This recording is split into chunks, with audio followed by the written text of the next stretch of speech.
হযরতে আব্বাস হুজুর আমার রাসূলুল্লাহর জন্য জানটা কুরবান দিতে প্রস্তুত ছিল।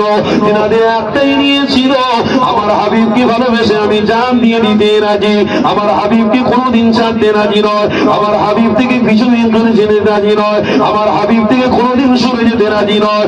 এই দুনিয়ার কোনো মানুষ নাই আল্লাহ নবী থেকে আমাকে দূরত্ব রাখবে, আল্লাহ নবী থেকে আমাকে সরিয়ে দেবে। এ যুবকেরা, এ তরুণীরা, আল্লাহ নবীর নবী সাহাবী হযরত ওসমান গনির কথা আমার মনে পড়ে গেল। ওই মদিনা জমিনেতে বৃষ্টি পানির ব্যবস্থার কথা আল্লাহ নবী জানিয়েছে। হযরত ওসমান গনি হুজুর যারা দিয়েছে, ইয়া রাসূলুল্লাহ, ইয়া হাবিবাল্লাহ, আমি আপনার মুখ থেকে যখন বৃষ্টি পানিটা পেয়ে গেছি, আমি ওসমান, আমি জানি মদিনা জমিনে আল্লাহ বৃষ্টি পানির ব্যবস্থা করে দিয়েছে। আরে সেই সময়েতে হযরত ওসমান গনি হুজুর আমার নবী পাকের সামনে দিয়ে বেরিয়ে গেছে, ইয়া রাসূলুল্লাহ, হাবিবাল্লাহ, আমি মিষ্টি পানির ব্যবস্থা এখনই করে দেব। আল্লাহ নবী সাহাবী ওসমান ঘোড়ার লাগামটা ধরে ঘোড়ার উপরে সওয়ারি হয়ে গিয়ে মদিনার সমস্ত কুয়া সামনে গিয়ে এক একটা পানি পরিদর্শন করতে লেগেছে। আল্লাহ নবী প্রেমী ওসমান সারাটা দিন ঘুরে এক জায়গায় এসে দেখতে পেয়েছে একটা জায়গায় একটা কুয়া রয়েছে, পানি রয়েছে। ওই জায়গায় ঘোড়াটাকে বেঁধে দিয়ে হযরত ওসমান গনি ওই কুয়ার পানিটাকে পরীক্ষা করতে লেগেছে। আল্লাহর রহমতে ওই কুয়ার পানিটা আল্লাহ মিষ্টি বানিয়েছে।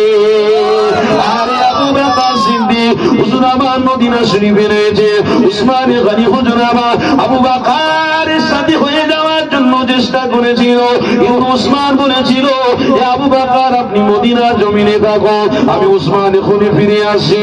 আমার নবীর কথা মিথ্যা নয়, নবী যখন বলে দিয়েছে মদিনা জমিনে মিষ্টি পানি রয়েছে, অবশ্যই আমি ওসমান, আমার এটা বিশ্বাস, মদিনা জমিনে মিষ্টি পানি অবশ্যই রয়েছে। হযরত ওসমান গনি ওই মিষ্টি পানিটা দেখে এমন করে মালিককে খোঁজ করতে লেগেছে, এর মালিকানা কে রয়েছে, আমি ওসমান কুয়াটা খরিদ করে নেব, কিনে নেব। এই যুবকেরা, আব্বারা, তরুণীরা, হযরত ওসমান গনি হুজুর আমার ওই কুয়ার মালিকের কাছে পৌঁছে গেছে। একজন বৃদ্ধা মহিলার কাছে গিয়ে দাঁড়িয়ে বলেছে, এই কুয়াটাকে আমি ওসমান খরিদ করে নিতে চাই। এই ওসমান, আমি উমারও খরিদ করবো, আপনাকে কত টাকা দিতে হবে বলো। ওই বৃদ্ধা মহিলা বলেছিল, এই খরিদ করাটা আমি বুড়িমা আমার জন্য বড় কষ্টদায়ক নয়, আমার কুয়াটাকে আমি বিক্রি করতে পারি, তবে যা টাকা বলবো সেটাই আমাকে দিতে হবে। হযরত ওসমান গনি হুজুর বলেছিলেন, ও বুড়িমা, আপনাকে কত টাকা অর্থ দিতে হবে, আমি ওসমান তবু খরিদ করবো।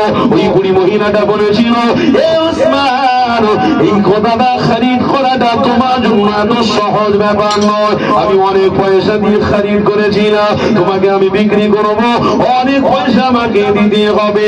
এই যুবকেরা, তরুণীরা, এই সময় আম্মা এসে বলেছিল, ওই ওসমান গনি বলেছিলেন, এ বুড়ি আম্মা যা, আমি খরিদ করবো, কত টাকা দিতে হবে বলো, আমার সব অর্থ যদি আমি দিয়ে দিতে চাই, এটা আমার জন্য বড় সৌভাগ্য, আমি সব অর্থ এখানে দিয়ে দিতে চাই, আমি সব অর্থ আপনাকে দিয়ে দেবো, তাও আমি আচ্ছা, কিন্তু মুহাম্মদ রাসূলুল্লাহর জন্য আমি কুয়াটা খরিদ করতে চাই। আরো জোরে বলো। এই যুবকেরা, তরুণীরা, ওই বুড়ি আম্মা জান তখনই বলেছিল, তোমাকে 1 লক্ষ দিরহাম টাকা দিতে হবে, তবে আমার কুয়াটাকে আমি বিক্রি করে দেবো। হযরত ওসমান গনি হুজুর জানিয়েছিলেন, আমার অর্থ থেকে আমি 1 লক্ষ দিরহাম আপনাকে আমি দিয়ে দিলাম, এই কথাটা আমাকে খরিদ করে দেন, আমাকে কুয়াটা দিয়ে দেন। ওই সময় বুড়ি আম্মা যা জানিয়েছিলেন, ওসমান 1 লক্ষ দিরহাম টাকা আমাকে দিয়ে দেন। হযরত ওসমান গনি 1 লক্ষ দিরহাম টাকা বুড়ি আম্মাকে দিয়ে দিল। খুশির সাথে ওসমান গনিকে কুয়াটা বরিদ করে লিখে দেওয়া হলো। আল্লাহ নবী দরবারে আসলেন, এই যুবকেরা, আব্বারা, তরুণীরা, আমার নবী পাক দরবারে এসে ওসমান জানালেন যে, ইয়া রাসূলুল্লাহ, হে হাবিবাল্লাহ, আমি আপনার জন্য মিষ্টি পানির ব্যবস্থা করে ফেলেছি। আরো জোরে বলো, আমার রাসূলুল্লাহ হযরত উসমানকে জানাতে লেগেছে, এ বাবা উসমান, কত টাকা খরচা করেছো মামা? হযরত উসমান গনি জানিয়েছিলেন, ইয়া রাসূলুল্লাহ হাবিবাল্লাহ, 1 লক্ষ দিরহাম টাকা দিয়ে আমি নিয়ে ফেলেছিলাম। আল্লাহ নবী জানিয়েছিলেন, এ বাবা উসমান, এত টাকা দিয়ে তুমি কেন খরিদ করতে গেলে?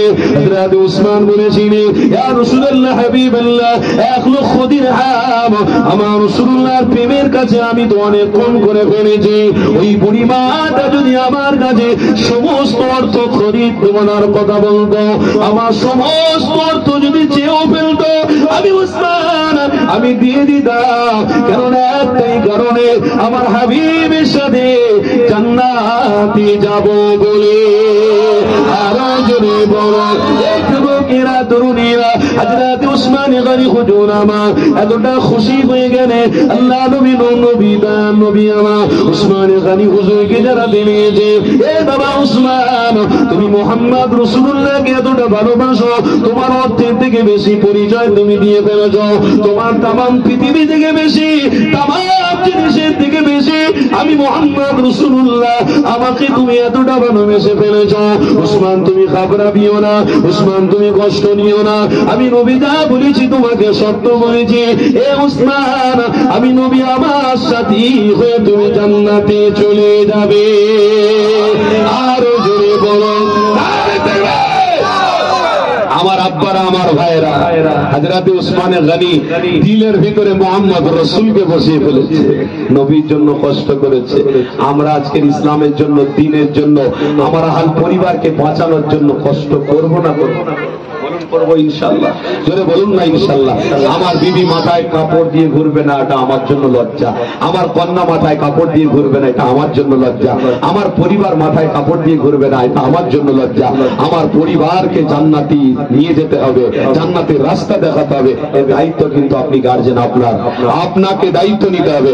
প্রতিজ্ঞাবদ্ধ করুন, যতদিন বেঁচে থাকবো অর্থ ইনকাম করবো, সবকিছু করবো, কিন্তু আমার পরিবারকেও জান্নাতে নিয়ে যাওয়ার প্রতিজ্ঞাবদ্ধ করছি। বলুন ইনশাআল্লাহ।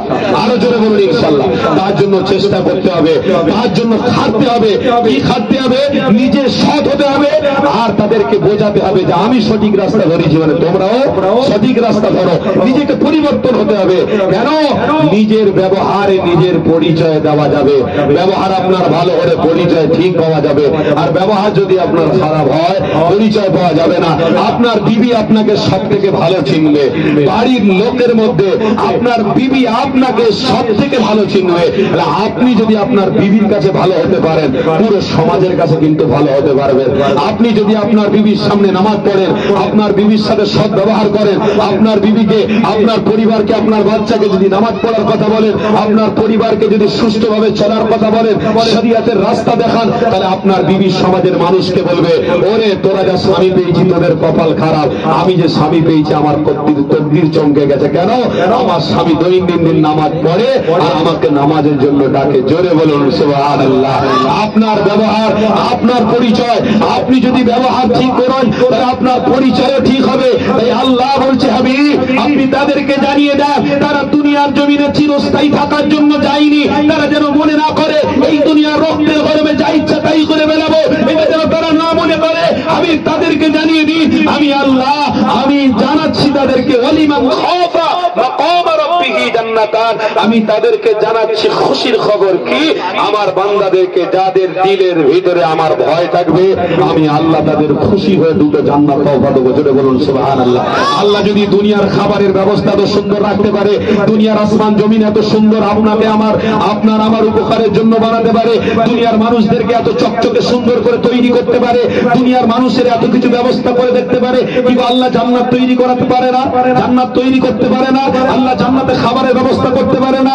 আজকের মোবাইলে আমরা রেস্টুরেন্টে দেখতে পাই, এক একটা রেস্টুরেন্টে 15 রকম আইটেম দিয়ে খাবার, কম দাম 190 টাকা দাম, 190 টাকায় পেট পূরণ খাবার, একটা আলু ভাজি, একটা আলু সেদ্ধ, কি বলেন, একটা মুরগির গোশত, আর একটা সবজি, আর একটা ডিমের, আর একটা ইত্যাদি ইত্যাদি দিয়ে একটা রেস্টুরেন্টে বিশাল খাবারের ব্যবস্থা। সেখানে খাবার খেয়ে আমাদের তৃপ্তি পাওয়া যায়, সেখানে খাবার পেয়ে আমরা আনন্দ পাই। সেখান থেকে ফিরে এসে আমাদের সাথীদের বলি ওই রেস্টুরেন্টটা খুব ভালো, জানি ওখানে খেতে যাও। এ যুব, পৃথিবীর খাবার খেয়ে যদি তোমরা এত ভালো করতে পারো, পৃথিবীর আইটেম খেয়ে তোমরা যদি এত ভালো করতে পারো, তাহলে তোমরা কি জানো যে আল্লাহ সমস্ত নিয়ামতকে পৃথিবীর মানুষের কাছে সজ্জিত করে রেখেছে। পৃথিবীর মানুষ খেয়ে তারা মনে করছে এই খাবারটাই আমাদের জন্য শেষ। আবার আল্লাহ বলছে দুনিয়ার মানুষেরা, তোরা খাবার পৃথিবীতে সামান্য প্রথম শুরু করেছে, জান্নাতে তোদের খাবারটা হবে নিয়ামত শ্রেষ্ঠ। জোরে বলুন, আরো জোরে বলুন, জান্নাতের খাবারটা হবে শ্রেষ্ঠ। এটা তো সামান্য ঝলক ছিল। জান্নাতে যা খাবি জীবনে পৃথিবীর জমিনে ওই খাবারের স্বাদ তোরা পাবি না। আমার আব্বারা, আমার ভাইয়েরা জান্নাতে যাওয়ার জন্য সাহাবাদের বুক চিতিয়ে কষ্ট করাচ্ছিল। সাহাবারা নিজের দিলের ভিতরে রসুলের আশেক, রসুলের দিওয়ানা দেখিয়ে নিজের জীবনটাকে পরিবর্তন করে দেখিয়ে দিয়েছিল। আমাদের জীবনটা আমরা পরিবর্তন করেই মরবো, বলুন ইনশাআল্লাহ। আরো জোরে বলুন ইনশাআল্লাহ। আসেন আমরা ভালোবাসা একটু দাঁড়িয়ে আমার নবীকে সালাম দেবো। ভালোবাসা একটু দাঁড়ান। ইয়া নবী সালাম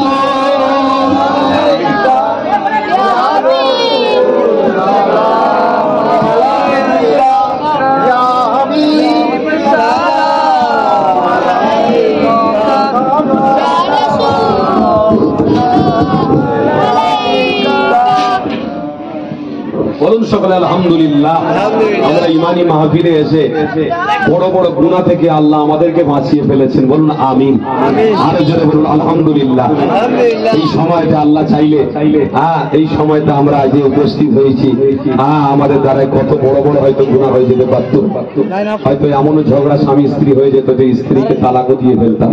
এই সময়টা যতটুকু আমরা ইমানি মাহফিল হাজির হয়েছি, এই সময়টা হয়তো অনেক পুরুষ এমন একটা গুনাহ করে ফেলতো যে গুনাহ কারণে আল্লাহ কোনদিন তাকে ক্ষমা